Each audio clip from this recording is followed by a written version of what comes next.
Savais-tu qu'il était possible de composer une suite d'accords en seulement 30 secondes? Salut, c'est Augustin de musicienautodidacte.fr et aujourd'hui on va voir comment composer une suite d'accords en plus ou moins 30 secondes avec un générateur d'accords. Donc il nous arrive à tous de ne pas avoir d'inspiration par moment, de galérer à trouver des mélodies, des suites d'accords, donc de ne pas arriver à composer de manière générale, ce qui nous fait souvent nous musiciens déprimés, entraînant un cercle vicieux qui fait qu'on a de plus en plus de mal. Bref, ce sont des moments qu'aucun musicien n'a envie de vivre et c'est pour ça qu'aujourd'hui je vais te présenter comment utiliser les générateurs d'accords.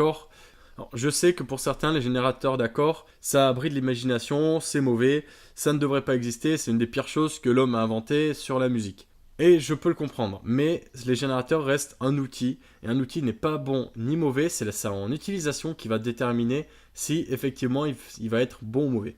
Alors pourquoi hacker ces accords? Alors tout simplement parce que c'est un peu moins grave, c'est pas comme la mélodie qui va être mémorable. Les accords, il n'y a que 7, en plus les accords c'est la partie harmonique d'une musique, donc la partie horizontale qui va évoluer beaucoup plus lentement que la partie mélodique, donc la partie de la mélodie qui va être horizontale. Donc juste pour te montrer mon exemple, la mélodie on dit qu'elle est verticale parce que c'est une suite de notes qui va s'enchaîner, et on dit que les accords sont verticales parce que ce sont plusieurs notes qui vont être jouées en même temps. Alors maintenant que c'est dit, je vais quand même te parler des limites du générateur d'accords, c'est pas quelque chose de magique non plus, parce que si tu as déjà une mélodie, il va être plutôt difficile de trouver une suite d'accords qui corresponde parfaitement à la mélodie que tu viens de créer. Aussi, je te recommande, mais vraiment pas de composer uniquement avec des suites d'accords, parce que ta créativité n'augmentera pas, voire diminuera. Et surtout, tu vas être dépendant de quelque chose, d'une application pour créer ta musique. Et je pense que c'est une des pires pertes de créativité qu'un musicien peut avoir. Générateur d'accords, c'est un peu comme les petits trous d'un vélo. Si tu les as toujours avec toi, tu ne vas jamais augmenter ton équilibre, tu vas jamais gagner en équilibre et donc gagner, dans notre cas, en créativité.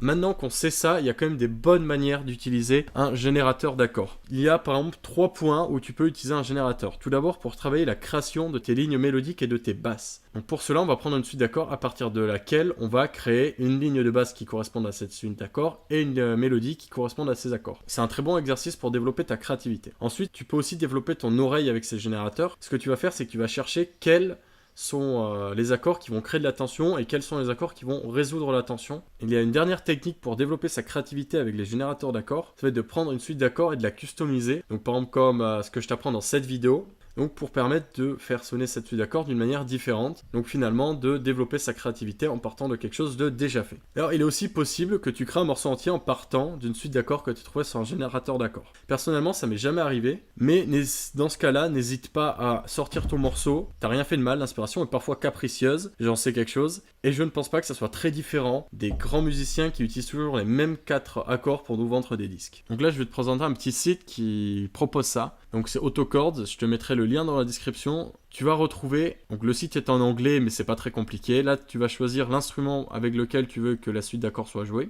Là tu vas choisir l'ambiance que tu veux que ait ta suite d'accords. Tu vas choisir la clé de la gamme.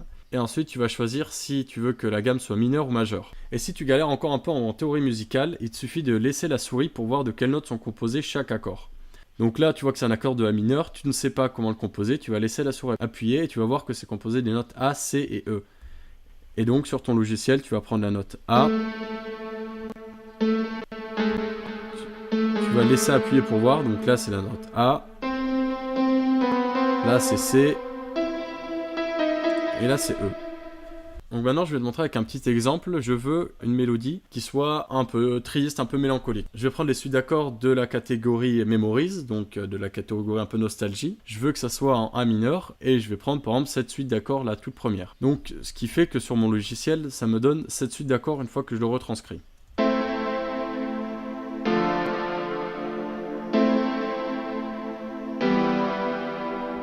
Donc ça va, c'est une suite d'accords qui sonne de manière correcte, mais c'est pas comme ça qu'on va développer notre créativité. Donc ce qu'on va faire, c'est par exemple, comme je t'ai dit, un des exemples d'utilisation, c'est que tu vas pouvoir customiser ces accords. Donc, par exemple, ici, ça peut consister à faire ça. Donc là, on a renversé les accords, donc tes accords sont maintenant customisés. Donc ce qui donne une suite d'accords qui sont toujours composés des mêmes accords, mais qui va sonner d'une manière différente.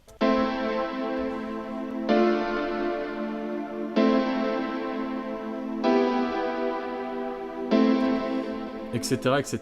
Aussi un deuxième exemple que je t'avais donné, c'était de créer une mélodie et une ligne de basse à partir de ces accords. Pour améliorer ta créativité, donc ça va te forcer à créer une ligne mélodique et une ligne de basse qui correspondent à l'ambiance des accords. Donc voilà ce que j'ai fait en à peu près 5 minutes pour l'exemple.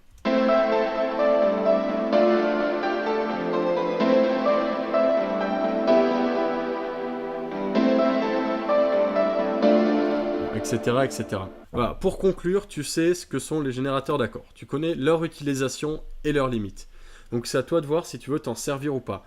Je ne le répéterai jamais assez, ça ne remplacera jamais ta créativité, mais ça peut être une très bonne base pour faire des exercices. Tu peux aussi créer des morceaux entiers à partir de ça, et il n'y a rien de mal tant que ça ne devient pas une habitude. Donc voilà, je t'encourage à t'abonner à la chaîne YouTube si tu veux rien louper de mes prochaines astuces sur la composition. Et je t'encourage aussi à télécharger mon ebook gratuit Les bases de la composition qui va t'apprendre le fonctionnement global de la musique moderne, comment arrêter de faire des fausses notes par exemple, comment composer une mélodie triste, etc. Donc le lien est dans la description, le ebook s'appelle Les bases de la composition moderne et il est totalement gratuit.